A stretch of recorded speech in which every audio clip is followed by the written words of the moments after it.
El primer traspié importante que enfrenta un candidato en la actual carrera presidencial lo vivió esta semana Janet Jara, luego de un enfrentamiento con el candidato José Antonio Kast, que terminó con la banderada del oficialismo admitiendo un error sobre su propuesta de nacionalizar el cobre. Escuchas el radar de CIPER, las noticias más importantes de la semana seleccionadas para ti por el equipo CIPER. Hoy te contaremos sobre un nuevo caso que expone la infiltración del crimen organizado en Gendarmería, la muerte de Manuel Contreras Valdebenito, hijo del ex jefe de la DINA, los nuevos datos que ratifican que un carro policial le atropelló directamente a 2 hinchas de Colo-Colo. También te contaremos que Contraloría detectó que funcionarios públicos acudieron a casinos de juego cuando estaban con licencia médica, que un empresario fue secuestrado en Quilicura y hablaremos sobre la primera condena por femicidio lesbofóbico. Soy Claudia Orquieta y me acompaña Benjamín Miranda. Esto es El Radar de CIPER. Esta semana se vivió el primer traspié importante de un candidato en la campaña electoral. Si bien ha habido acusaciones entre los candidatos, como los reclamos de Evelyn Matei por lo que llamó una campaña asquerosa en su contra, atribuyéndola a José Antonio Kast, Janet Jara se vio obligada a reconocer un error en su programa, luego de protagonizar un duro round con el republicano Kast. Esto surgió luego de que el miércoles pasado, en medio de un debate, Jara desmintió al candidato de extrema derecha, que la acusó de que en su programa incluía la nacionalización del cobre. Ella dijo que eso no era cierto, pero después la banderada del oficialismo tuvo que dar un paso atrás y reconocer que esa propuesta sí estaba en su programa, asegurando que fue un error que van a corregir. Luego de este episodio, Renovación Nacional apostó por oficiar al CERVEL para que verifique si la candidata comunista transgredió la ley por desmentir su programa de primarias. Más adelante te contaremos sobre el caso que revela que gendarmes facilitaron información personal de un colega que fue amenazado por presuntos miembros del Tren de Aragua. ¿Te gusta el trabajo que hacemos en CIPER? Entonces te invitamos a apoyarnos. Hazte socio, hazte socia y ayúdanos a seguir investigando. Estás escuchando el radar de CIPER. Seguimos revisando los temas más relevantes de la semana. Gendarmería vuelve a estar en el centro de la controversia, esta vez por nuevos cuestionamientos respecto a vínculos de sus funcionarios con el crimen organizado. Un reportaje de CIPER reveló que la información personal del gendarme que fue amenazado con disparos en la puerta de su casa fue entregada por sus propios colegas a presuntos miembros del Tren de Aragua. Nos acompaña Catalina Olate, una de las autoras de esta investigación, para contarnos más detalles. Catalina, en el último tiempo han surgido diversos casos que muestran la vulnerabilidad de Gendarmería frente a las redes del crimen organizado. Pero ¿qué fue exactamente lo que ocurrió en este episodio y qué revelaron en el reportaje?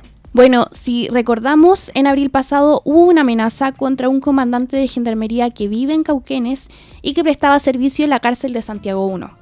Este funcionario fue víctima de un grave atentado porque a su casa llegaron 3 personas de nacionalidad venezolana que estarían vinculados con el Tren de Aragua.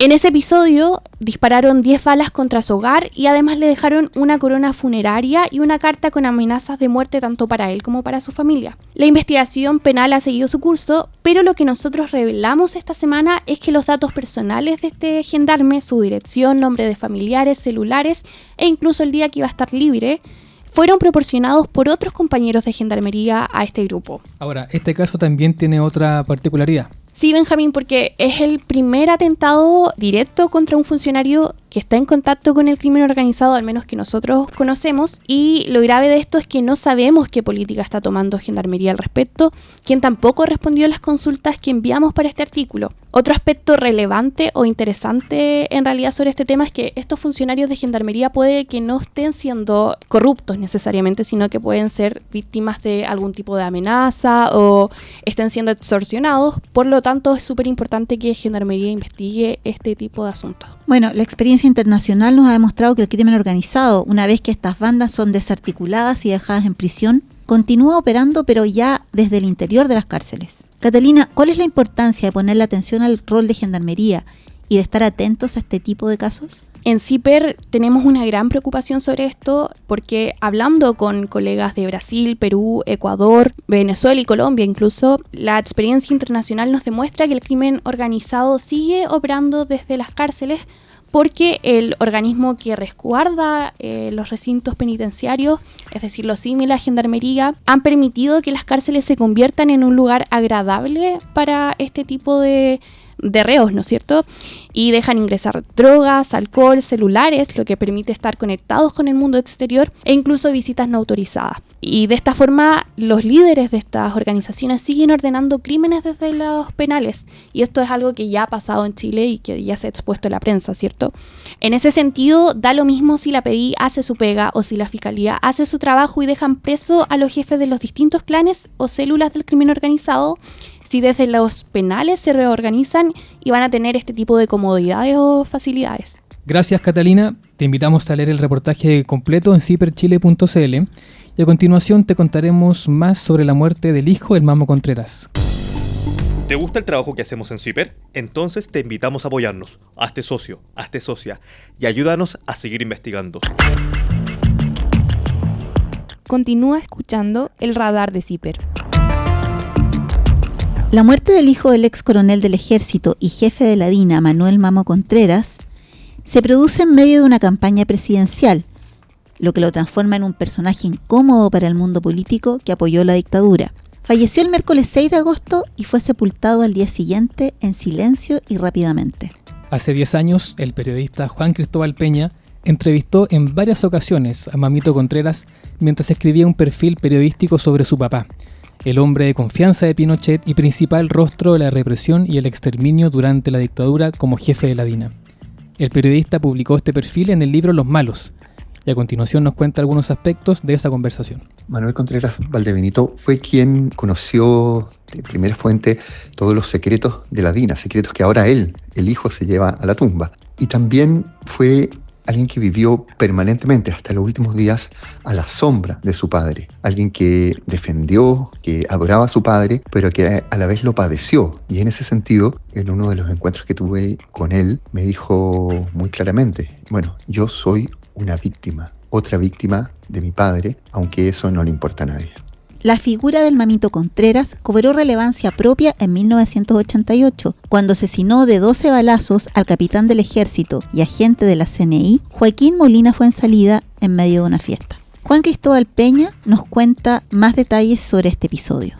El hijo del Mamo tiene una escena de celos, se enfrenta a uno de los invitados y el dueño de casa se ve obligado a echarlo pistola en mano a Contreras. Pues Contreras va a su auto, vuelve y le desarraja 12 tiros al dueño de casa, al capitán Molina. Estamos hablando de un contexto donde todavía Manuel Contreras Sepúlveda, el ex jefe de la DINA, tenía mucho poder, de modo tal que la investigación la toma un juez militar y ese juez, determina que había sido un acto en defensa propia en favor del hijo del Mamo. Lo que da cuenta, por cierto, del poder, de la impunidad que todavía campeaba en esos años, que es justamente el año en que se decidía el futuro de la dictadura.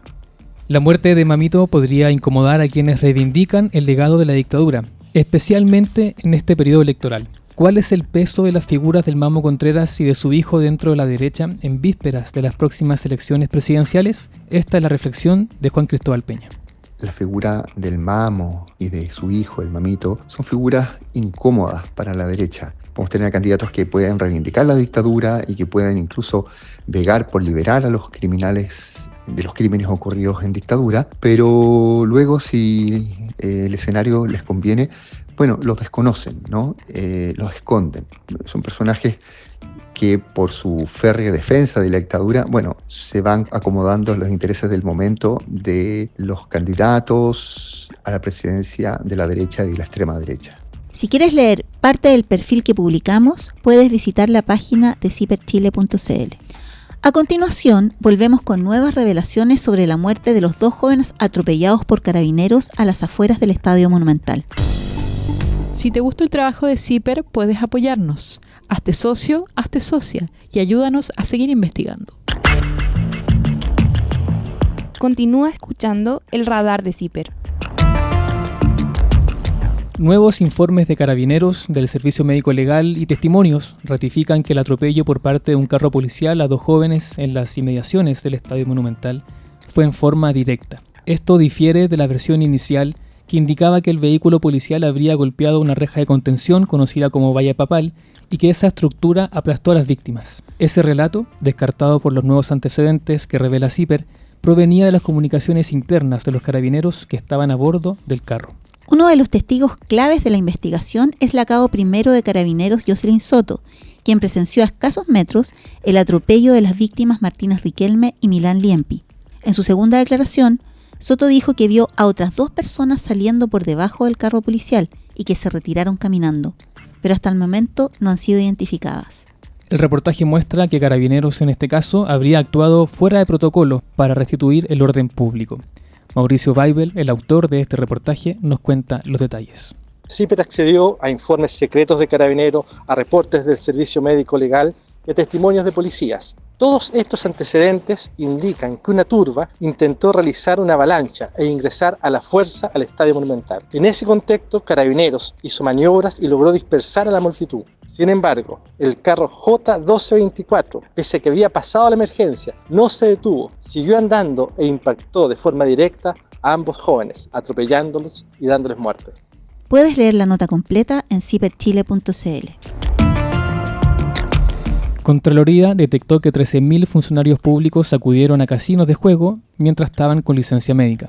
Según datos aportados por la Superintendencia de Seguridad Social y la Superintendencia de Casinos de Juegos, se registraron casi 15.000 visitas a casinos de funcionarios que estaban con licencia. La investigación del organismo fiscalizador reveló que los funcionarios pertenecen a 799 entidades públicas. La lista de casos la encabezan las municipalidades y le siguen los hospitales y los centros de salud. El pasado jueves, un empresario fue secuestrado en Quilicura y un día después, los atacantes lo liberaron en Puente Alto. Carabineros informó que los 4 sospechosos del caso ya fueron detenidos. Por primera vez, un tribunal chileno dictó una condena por femicidio lesbofóbico. Christopher Pino fue condenado a 15 años y un día de presidio mayor por el asesinato de Sandra Almeida Lizama, ocurrido en 2023. La Fiscalía acreditó que el crimen estuvo motivado por la orientación sexual y expresión de género de la víctima, que murió tras un ataque violento en medio de la calle. El dictamen del Tribunal de Primera Instancia aún puede ser revisado por la Corte de Apelaciones y eventualmente por la Corte Suprema. Si eres socio o socia de CIPER, te agradecemos por apoyar al periodismo de investigación. Y si aún no eres socio o socia, te invitamos a sumarte a la comunidad Más CIPER y apoyar el trabajo que hacemos. Esto fue El Radar de CIPER. El Radar de CIPER es un podcast producido por Pablo Fontena. La edición periodística está a cargo de Mauricio Ávila y Anaís Morales.